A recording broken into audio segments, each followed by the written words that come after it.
Hello, welcome all my beautiful people out there. Y'all, so I just bust out with some poetry. So I'm gonna go ahead and get into it. Let's get into it. Sometimes we hold on to the pain. Sometimes we hold on to the things that hurt us the most.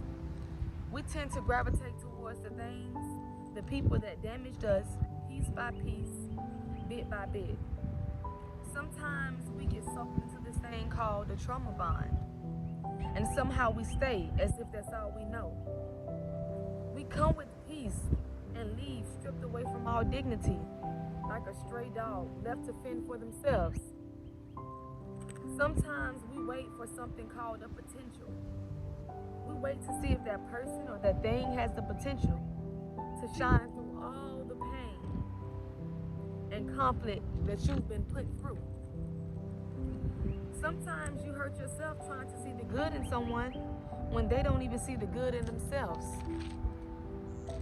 You ask for some things to be brought to the light, but when the light begins shining so bright, you run and you don't come out until the brightness reaches night. But yet you still wait for the good in those people and things. You teach yourself different things along the way that you think may help. It's like a survival kit, if you may. But sometimes you're still left out, and yet you still wonder.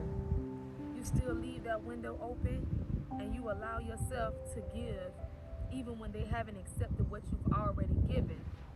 But yet you still give. So I say, sometimes we hold on to the pain. Okay, y'all, so this right here is going to be very chill, very mellow. So I'm going to get into the topic about sometimes we hold on to the pain. Now, as y'all know, I try to relate to like real life events, real life things. So sometimes we hold on to the pain. It's just like sometimes when you're involved into things or you're involved into people, you tend to gravitate, like, it all depends on how long you've been surrounded around these people or these things.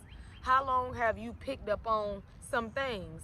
You know what I'm saying? They say when you hang around a person for a long time or for a good length, or you hang around things, things could be like things that you do, places that you go, you know what I'm saying? You tend to gravitate towards those things, and sometimes those things and those people are not good for you.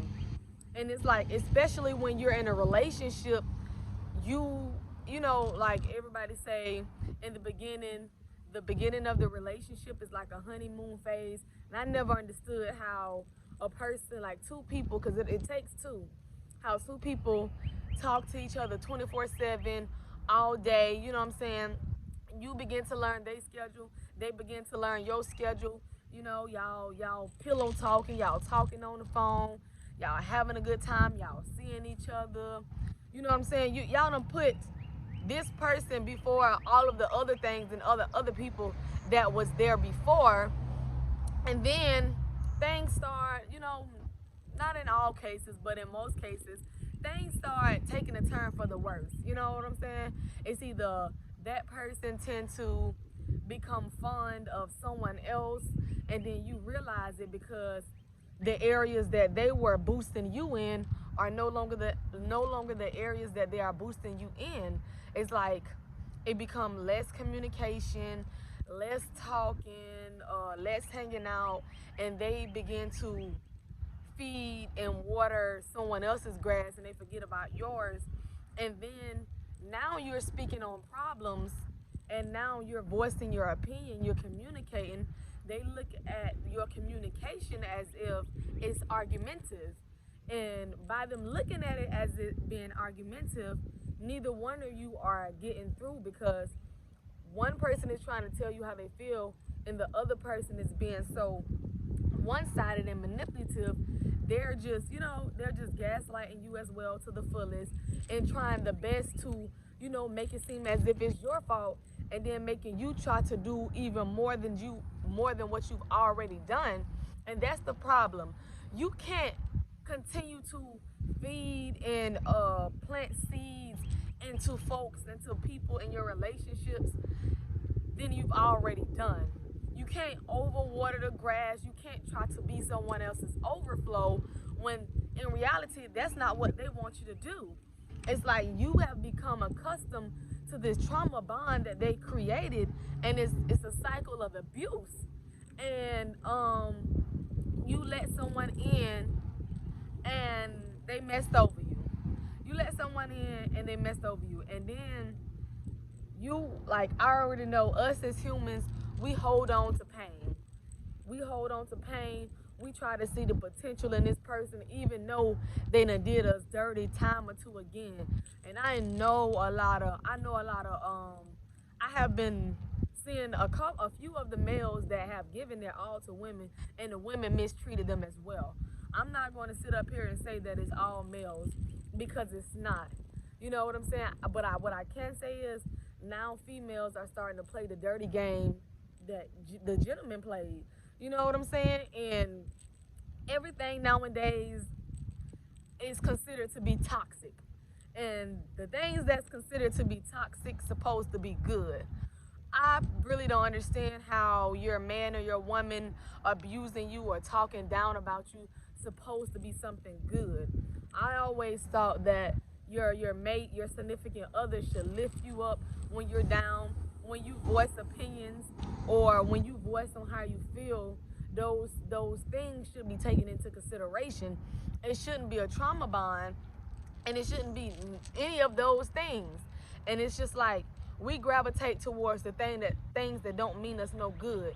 For instance, we'll go back to the place of which our significant other first met, or we'll happen to pass by places that hold good memories, and we put all the bad memories on the back burner, and now we're thinking about those things, and those things are not meaning us any good, but yet we still hold on to it. We let all that pain and all that whatever it is, we let it sit on our chest, and we let it become heavier and heavier and heavier. And this goes far beyond being in a relationship. This goes to like having relationships with family.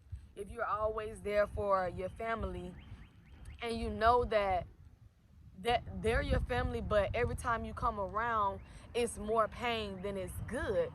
And we still gravitate towards those things.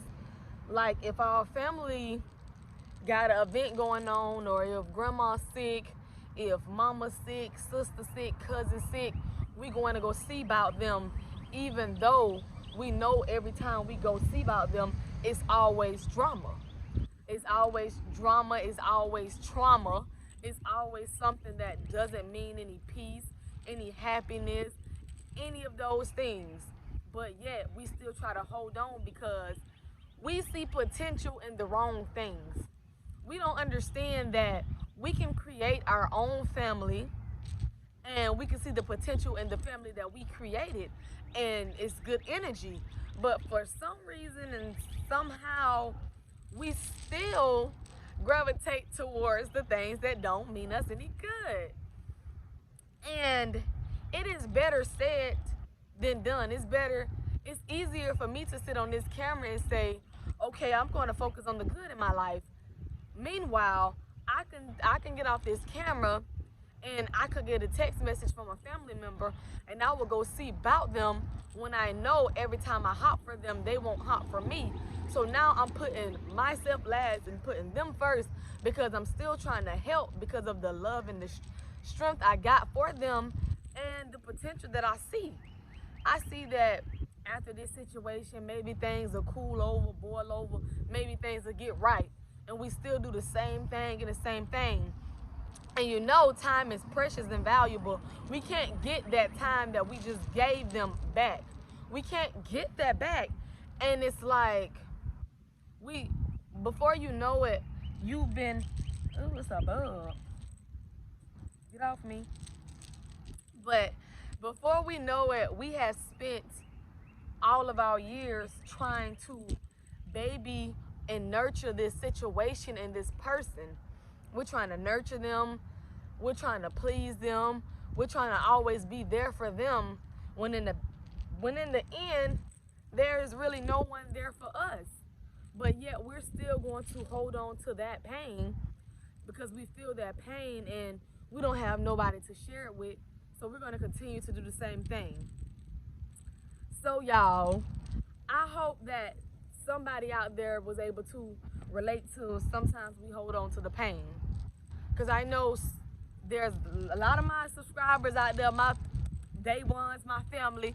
I know y'all have went through things with your family members, things with your spouse that you held on to, and you really wanted to release it and you wanted to let it go, and you saw this potential in this person, or you saw this potential in the things that you do each and every day, knowing that you should have just let it go.